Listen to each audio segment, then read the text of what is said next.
ब्रह्मरूपमादिमुद्धशेषसर्वभाषकं भावषट्कहीनरूपनित्यसत्यमद्वयं ममनोति गोचरं च नेति नेति भावितं तं नमामि देवदेव रामकृष्णमीश्वरम्।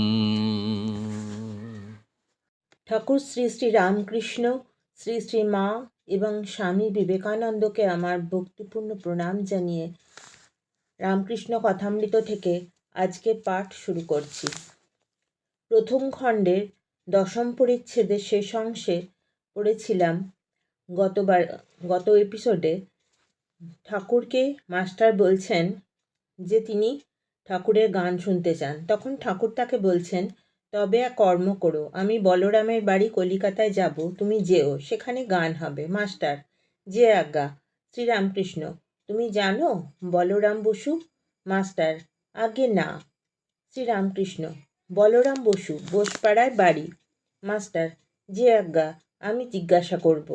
শ্রীরামকৃষ্ণ মাস্টারের সঙ্গে নাট মন্দিরে বেড়াইতে বেড়াইতে: আচ্ছা, তোমায় একটা কথা জিজ্ঞাসা করি, আমাকে তোমার কি বোধ হয়? মাস্টার চুপ করিয়া আছেন। ঠাকুর আবার বলিতেছেন, তোমার কি বোধ হয়? আমার কয় আনা জ্ঞান হয়েছে? মাস্টার: আনা এ কথা বুঝতে পারছি না, তবে এরূপ জ্ঞান বা প্রেম ভক্তি বা বিশ্বাস বা বৈরাগ্য বা উদার ভাব কখনো কোথাও দেখি নাই। ঠাকুর শ্রীরামকৃষ্ণ হাসিতে লাগিলেন। এইরূপ কথাবার্তার পর মাস্টার প্রণাম করিয়া বিদায় গ্রহণ করিলেন। সদর ফটক পর্যন্ত আসিয়া আবার কি মনে পড়িল, অমনি ফিরিলেন। আবার নাটমন্দিরে ঠাকুর শ্রীরামকৃষ্ণের কাছে আসিয়া উপস্থিত। ঠাকুর সেই ক্ষীণালোকের মধ্যে একাকী পাদচারণা করছেন। একাকী, নিঃসঙ্গ, পশুরাজ যেন অরণ্য মধ্যে আপন মনে একাকী বিচরণ করিতেছেন। আত্মারাম, সিংহ একলা থাকতে একলা বেড়াতে ভালোবাসে, অনপেক্ষ। অবাক হইয়া মাস্টার সেই আবার মহাপুরুষকে দর্শন করিতেছেন। শ্রীরামকৃষ্ণ মাস্টারের প্রতি: আবার যে ফিরে এলে?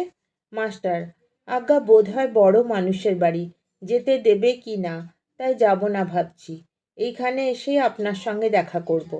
শ্রীরামকৃষ্ণ: না গো, তা কেন? তুমি আমার নাম করবে, বলবে তাঁর কাছে যাব, তাহলেই কেউ আমার কাছে নিয়ে যাবে। মাস্টার যে আজ্ঞা বলিয়া আবার প্রণাম করিয়া বিদায় লইলেন। প্রথম খণ্ডে এখানেই সমাপ্তি। এবার দ্বিতীয় খণ্ডের শুরু।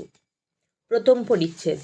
শ্রীযুক্ত কেশবচন্দ্র সেনের সহিত ঠাকুর শ্রীরামকৃষ্ণের নৌকাবিহার, আনন্দ ও কথোপকথন। আজ কোজাগরী লক্ষ্মী পূজা, শুক্রবার 27শে অক্টোবর 1882 খ্রিস্টাব্দ। ঠাকুর দক্ষিণেশ্বরের কালীবাড়ির সেই পূর্ব পরিচিত ঘরে বসিয়া আছেন। বিজয় গোস্বামী ও হরলালের সহিত কথাবার্তা কহিতেছেন। একজন আসিয়া বলিলেন, কেশব সেন জাহাজে করিয়া ঘাটে উপস্থিত। কেশবের শিষ্যেরা প্রণাম করিয়া বলিলেন, মহাশয়, জাহাজ এসেছে, আপনাকে যেতে হবে, চলুন একটু বেরিয়ে আসবেন।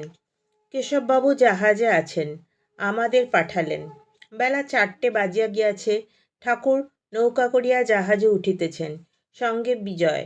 নৌকায় উঠিয়াই বাহ্যশূন্য, সমাধিস্থ। মাস্টার জাহাজে দাঁড়াইয়া এই সমাধিচিত্র দেখিতেছেন। তিনি বেলা 3টার সময় কেশবের জাহাজে চড়িয়া কলকাতা হইতে আসিয়াছেন। বড় স্বাদ, দেখিবেন ঠাকুর ও কেশবের মিলন ও তাহাদের আনন্দ, শুনিবেন তাহাদের কথাবার্তা। কেশব তাহার সাধুচরিত্রে ও বক্তৃতা বলে মাস্টারের ন্যায় অনেক বঙ্গীয় যুবকের মন হরণ করিয়াছেন। অনেকেই তাহাকে পরম আত্মীয় বোধে হৃদয়ের ভালোবাসা দিয়াছেন। কেশব ইংরেজি পড়া লোক, ইংরাজি দর্শন সাহিত্য পড়িয়াছেন। তিনি আবার দেবদেবীকে পূজাকে অনেকবার পৌত্তলিকতা বলিয়াছেন, অর্থাৎ পুতুল খেলা। এরূপ লোক শ্রীরামকৃষ্ণকে ভক্তি শ্রদ্ধা করেন, আবার মাঝে মাঝে দর্শন করিতে আসেন। এটি বিস্ময়কর ব্যাপার বটে। তাহাদের মনে মিল কোনখানে বা কেমন করে হইল, এ রহস্য ভেদ করতে মাস্টারাদি অনেকেই কৌতূহলাকান্ত হইয়াছেন। ঠাকুর নিরাকারবাদী বটেন, কিন্তু আবার সাকারবাদী। ব্রহ্মের চিন্তা করেন। আবার দেবদেবী প্রতিমার সম্মুখে ফুল চন্দন দিয়া পূজা ও প্রেমে মাতোয়ারা হইয়া নৃত্যগীত করেন। খাট বিছানায় বসেন, লাল পেড়ে কাপড়, জামা, মোজা, জুতা পরেন, কিন্তু সংসার করেন না। ভাব সমস্ত সন্ন্যাসীর, তাই লোকে পরমহংস বলে। একদিকে কেশব নিরাকারবাদী, স্ত্রীপুত্র লইয়া সংসার করেন, ইংরেজি লেকচার দেন, সংবাদপত্র লেখেন, বিষয়কর্ম করেন।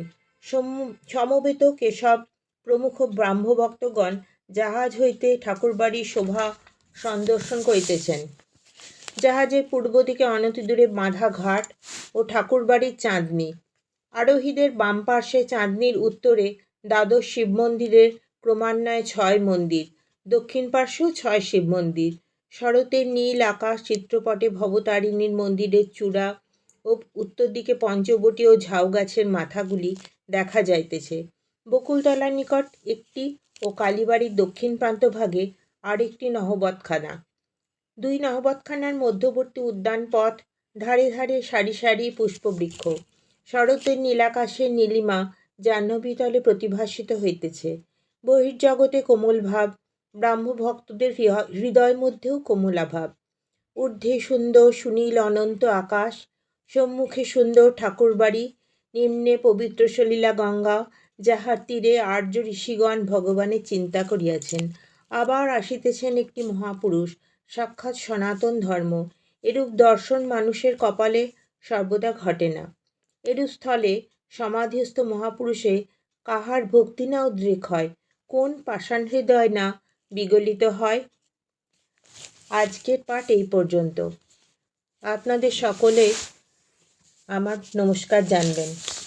যদি আমার এই পাঠ আপনাদের ভালো লেগে থাকে, তাহলে আমার চ্যানেলটি যদি সাবস্ক্রাইব করেন খুব ভালো লাগবে, কারণ চ্যানেলটি সাবস্ক্রাইব না করলে আপনারা পরবর্তী পাঠ খুঁজে পেতে অসুবিধায় পড়বেন। নমস্কার।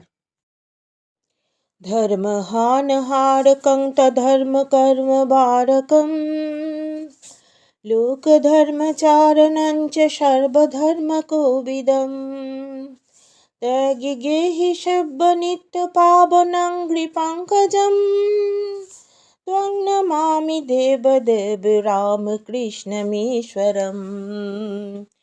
ত্বং নমামি দেবদেব রামকৃষ্ণমীশ্বরম तं नमामि देवदेव रामकृष्णमीश्वरम्।